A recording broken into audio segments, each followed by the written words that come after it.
Oh, just why? Why? Why on earth would you do this? I,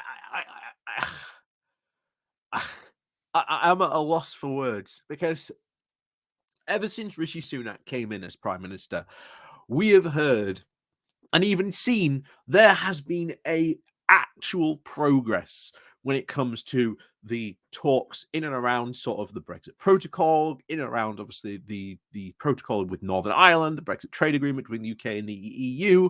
There has been some sort of good progress. However, as I said, I always worried, of course, what would be the reaction from Brexiteers. And of course, we've also got to worry about the reaction from the government itself, because under pressure from said Brexiteers, this might then cause the government to maybe do some stupid stuff. And to be honest, if you've been following this whole Brexit saga from the beginning, you know the government has done some willfully stupid stuff because it has been put pressure on it by people, by like the DUP, by the Brexiteers, by the ERG, and all these other various different groups that now exist in the Tory party.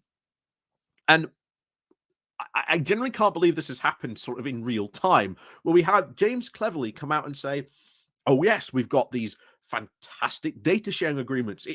We've done the deal. We just need to, meet on Monday and everything will be fine.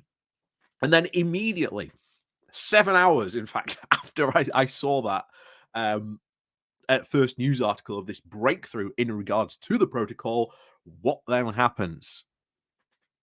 Out come the Brexiteers crying, betrayal, betrayal. James Cleverly is betraying us.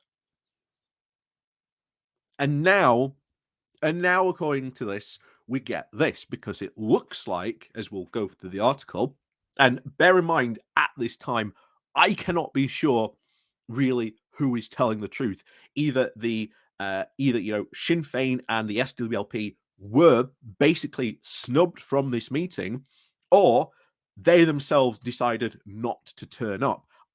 It's honestly could go either way. But to be honest, given the fact of history at this moment regarding Brexit negotiations, Brexit talks, I am far, far, far more willing to believe that, yes, the government did snub Sinn Féin and the SDLP over these Brexit discussions, because history has shown that this has happened before and the government is more than willing to do this.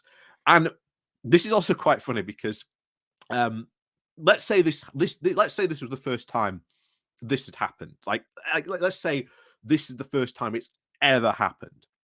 Like, Sinn Féin and the SDLP have been, snubbed in these discussions. I'd be on the fence because I've seen this very same accusation and something very similar happen in and around discussions around South Yorkshire, that we've seen of all like the Yorkshire councils coming together to create this one Yorkshire plan, and then Sheffield and Rotherham saying they were snubbed by the rest of the Yorkshire chambers, when in reality they all turn around and said, actually, no, they were invited. Here's the invite to prove it. And then they'll go, what invite? So, yeah, it's to be honest, ridiculous, political games. I've seen this type of stuff go on before, certainly in a local and regional political scene. But as I said before, given the history currently of this complete Brexit mess that we've got going on, I am far, far more likely to believe, certainly in this case, Sinn Féin and the SDLP, when they say they have been snubbed from this conversation. And to be honest, these talks are very important because it helps to decide and keep, Sinn Féin, who are technically, when you look at the voting, they won sort of the last election in Northern Ireland, but the problem is they can't form a government because of the DUP, because they're refusing to go into the government because of the very thing that they agreed to not long ago.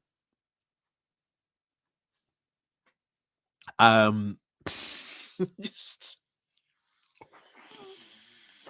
so this is an absolute nightmare. Will this torpedo any discussions going forward? To be honest, I don't know.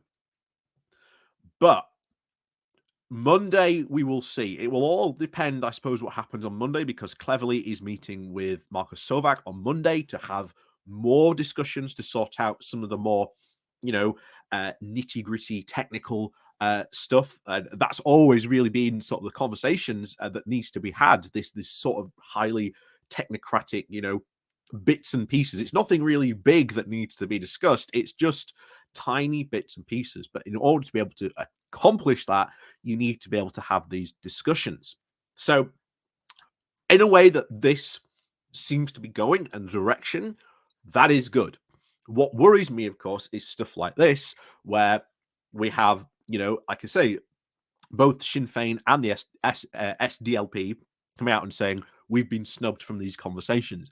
This makes me worry, because you might then get Cleverly going down the line, or Sunak down the line going, oh, sorry, EU, we can't do this deal anymore because Sinn Féin or whatever are kicking off about it.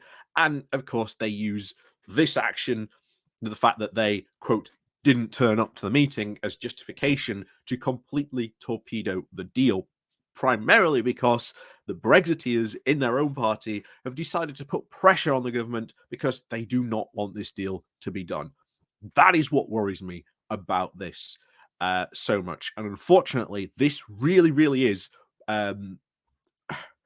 it's political brinkmanship at its best. And like I say, given my own example that I gave to you about sort of the one Yorkshire plan that went forward, and the fact that you had Sheffield and Rotherham continually say, oh, we weren't invited to this meeting, we never knew anything about it.